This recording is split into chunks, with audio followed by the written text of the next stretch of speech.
Welcome to ChinnyVision, this time pool at a budget price.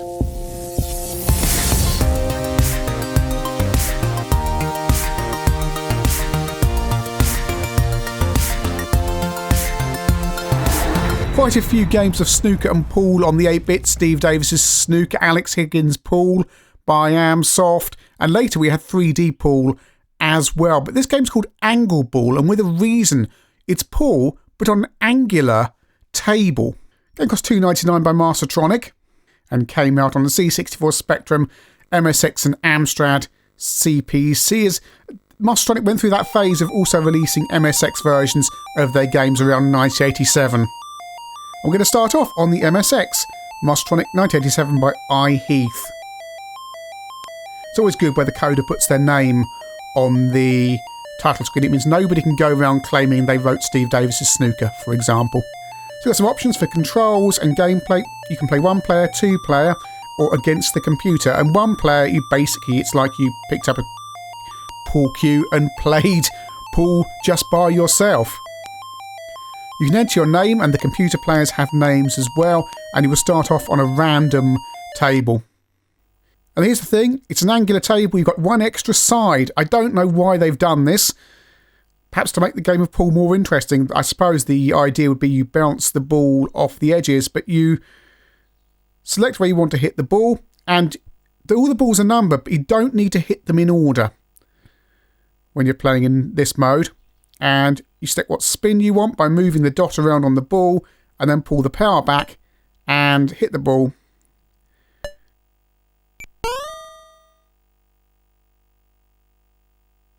You're immediately struck by the fact if you hit the ball really hard, it doesn't really go very fast or far as it would in real life. That's nearly maximum power, and it just goes across the table like that. So I'm imagining these balls must be massive, as must this table. I did see Angleball for sale in my local newsagents. I always looked at it and never picked it up, even when there were very few games left, because of course the newsagent's rack only got replenished every month or so. So towards the end of the kind of period, you'd end up with all the dregs left on the shelves. Over the C64, where things are somewhat faster and the table is a different shape. Well, it's still got the same amount of sides, but it's not wide. Every side is equal in size. There is no music, but there are good sound effects in all these versions. And when you hit the ball, yes, it does move much more like you'd expect a pool ball to move.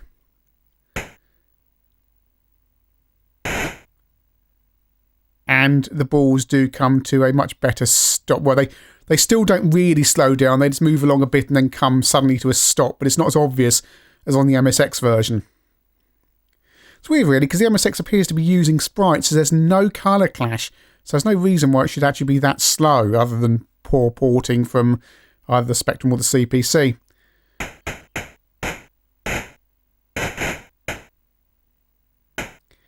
You have to get your head around the fact you've got all these corners, because it does change the game a little bit. And here on the C64, you get more chance to use those angles as well. Over to the CPC. There's a tune on the title screen, but nothing during the game itself. Shame, it'd be quite nice to have got a little bit more atmosphere in the game. And as I say, we're starting off on frame 15, because the game starts you off on a random table. Nice and colourful on the CPC, but the balls do flicker. And it's a little bit nippier than the MSX version. It's quite a fun game. Although, one, you need to play it a little bit before you start getting your head round it. Because it's just not as you'd expect pool to be. And every table has a different setup, so it's not just balls in one place like it would be with normal pool. And you have to be careful, as in real pool, not to hit the black ball in, which is ball number 8. Which on the Spectrum with colour clash, you really need to keep an eye out for. This is the Spectrum version. And although this Spectrum version is very colourful, if the ball goes near any of the edges, it just becomes a colour clash mess, or indeed if it goes near any other balls, come to that, so you really need to keep an eye on those numbers. Back over to the MSX.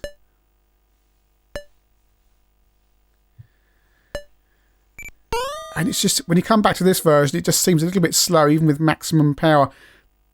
And I suspect the whole idea of these angles is you can play balls off the cushions more and hit things, except that doesn't really work. Because you never seem to have quite enough power to really aim the ball at the cushion and then hit the ball across to the other side. It just kind of stops dead halfway to where it would actually if you were playing it on a table like this.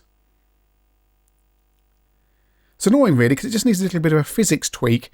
I say physics, and fast physics this game's got. It just needs a little bit of a tweak to make the balls perhaps travel a little bit faster and with a little bit more power. And I'm sure perhaps some of the MSX community could do that, because apart from that, this is quite an enjoyable game. And I like the variation of the tables at random. You're not always got the same almost puzzle to solve with the ball layouts.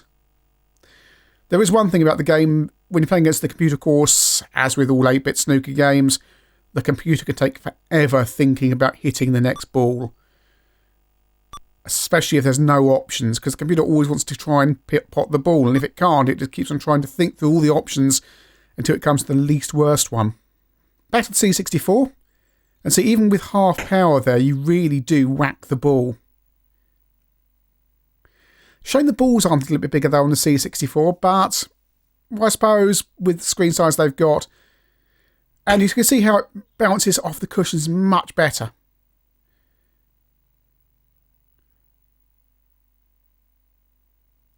Let's try and get ball 3 in. Half power, you see, gets you plenty. That's what you want. Half power to get you across there and pot a ball with some confidence. And the angles work as well. And that's the thing about the C64 version. If you glance the side of a ball, you stand a much better chance of actually getting the ball into the side or into a pocket at the side than you do on the Spectrum, Amstrad or MSX versions, where it's slow and, oh, it's gone in the hole. Pot in my white.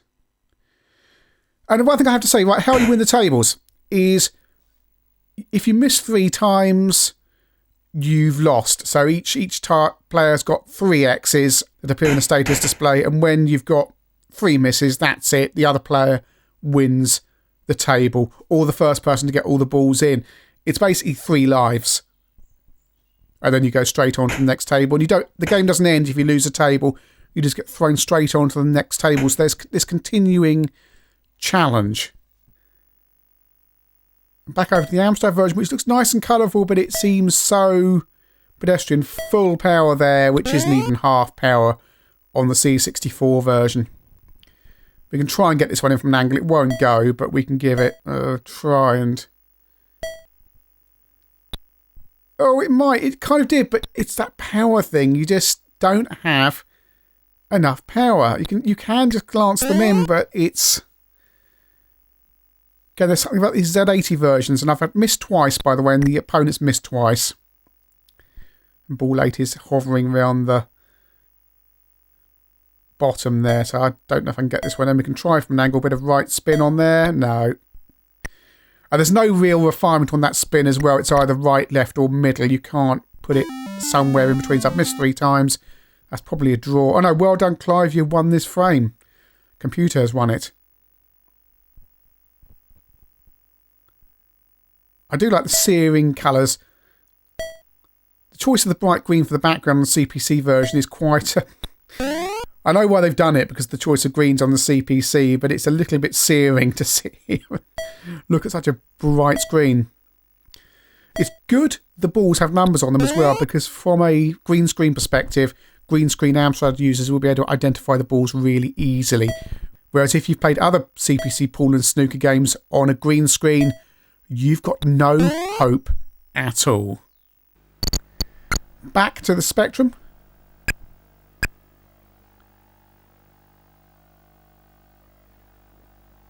And we now see it's the computer's turn. The computer's going to have a real difficulty here, because it's got to try and pot a ball, and you can see it flitting around on the screen trying to work out what to hit. Of course, it can't put ball 8 in, and there's no way, unless it randomly just slams the ball into the middle and hopes for the best, it's going to pot any balls. So you have to wait for ages. And I'm just showing this in real time just to see how long you can sometimes have to wait for the processor to work. There we go. Oh, it nearly did it. It nearly did it, and that's all it needed to do. But, you know, slow processor, limited AI, what do you do? It's something that you find with when you're playing against computer opponents in such games.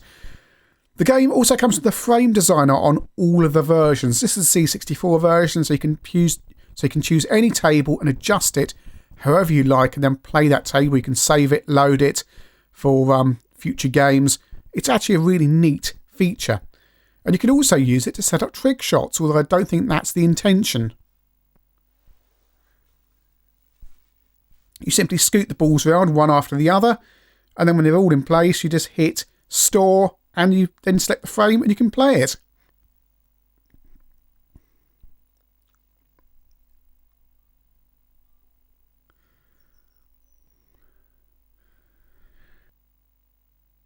And there we are playing that frame.